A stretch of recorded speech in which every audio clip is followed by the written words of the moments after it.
kita seluruh ASN wajib melakukan koordinasi. Setelah ASN itu sekali-sekali juga laskar pelangi. Sebentar rapat kerja dengan komisi, mohon kesediaan para kabak sebentar mendampingi setelah maghrib. Biasa kalau maghrib itu ada malam ini pengambar di ruang persidangan saja, di ruang kabak persidangannya. Jadi didampingi oleh para kasubang.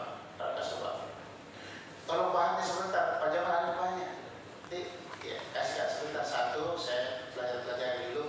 Kita juga Excelnya apa yang ayo kita sandingkan itu di bahan, bikinkan dulu, sandingkan di 2022 ya kalau perubahan ada ya bersanding ya. Kalau yang di 2023 kasihkan juga yang 2022 nya ya. Karena ini memang kegiatan pembahasan anggaran ini paralel ya, baru mungkin kali ini ya. Kami bahwa memang ada sedikit tren yang kenaikan, tapi sedikit signifikannya ini, tapi saya akhirnya baru memuji lagi ulang ini Pak Sekwan, siapa-siapa yang tidak tanda tangan pagi dan sore, datanya kemarin saya sudah stop Pak Sekwan, dan kami akan melihat data selanjutnya untuk di bulan Agustus. Ini kan sementara kita buat rekapnya, apakah ada peningkatan atau ada penurunan gitu. Saya juga ingin sampaikan Pak Sekwan, bulan lalu dari seluruh bagiannya ada beberapa, ada 2-3 orang yang kami tahan, bukan tahan, ditunda ya, bukan ditunda gajinya yang tidak disiplin. Tetapi itu pun juga semua yang ditahan melapor sama anggota DPR, menelpon semua, tetapi anggota DPR syukur alhamdulillah dia bisa paham dan mengerti ketika menjelaskan bahwa mereka malas. Dan alhamdulillah bulan ini kami semua bayar lagi, tetapi kita menunggu lagi bulan depannya. Kalau dia malas lagi, kita akan pending lagi, tunda lagi. Tapi pada prinsipnya tidak menjadikan gajinya. Ini salah satu shock terapi yang kami lakukan supaya mereka bisa disiplin.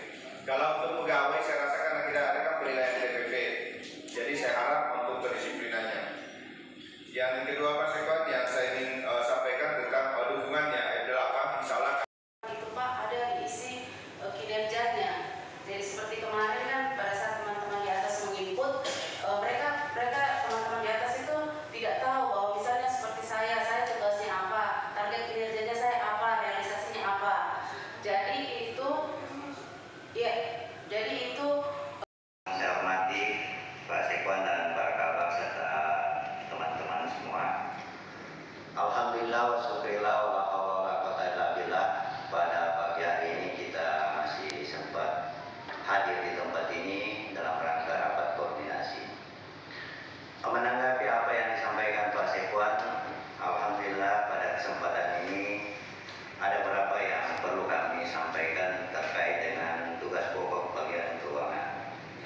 Yang pertama adalah dalam rangka kita menghadapi perubahan APBD dan pokok 2023, itu dokumennya sudah rampung di bagian keuangan, sehingga diharapkan untuk sebentar, terutama perubahan APBD, yaitu karena ada kenaikan BBM juga, jadi tolong bagian perlengkapan untuk menyesuaikan harga-harga itu sehingga ada bahan untuk penyempurnaan nanti di kebetulan sebentar malam ada rapat komisi.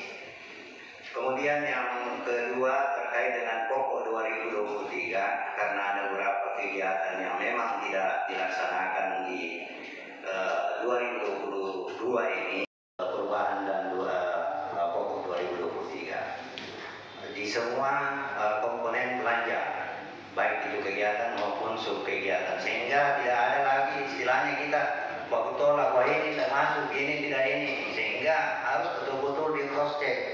Termasuk honorarium itu, karena ada honorarium ini yang mungkin untuk sementara kita dibanding karena hasil evaluasi daripada ada pembenaran dalam kemudian kami laporkan juga bahwa realisasi sampai hari ini alhamdulillah sudah mencapai 42 lebih, sehingga dari sisi target yang kita diinginkan oleh syaratkan oleh DPKD itu sudah mencapai. Namun hal mungkin SKP dulu kita karena di 2021 itu SKP ada link untuk sekretariat, itu tidak terinput karena tidak ada data yang mau dimasukkan. Ada biasa data, kalau kita share tidak tanda tangan, itu juga takut kami input karena tidak tanda tangan. Jadi kalau mau data tak bagus, perbaiki website tak ada di situ informasi yang memang untuk publik kita sampaikan. Kemarin ada tentang di WA saya dengan Kasubag TU untuk memasukkan Renja, atau draft Renja dengan Renjanya sendiri. Itu saya kasih masuk di JDIH, jaringan data dan informasi dan hukum. Harusnya masuk di sekretariat dan di dalamnya ada BPID. Itu kalau kita mau perbaiki ini ya kita sama-sama. Tapi mungkin perlu diantisipasi pada saat Makassar Expo. Makassar Expo biasanya setiap SKPD itu mempunyai stand-stand pameran di situ. Nah, karena Makassar Expo kurang lebih nggak sampai 2 bulan lagi, mungkin dari sekarang kita sudah bisa mengantisipasi apa-apa yang akan kita tampilkan nanti di Makassar Expo tersebut. Kemudian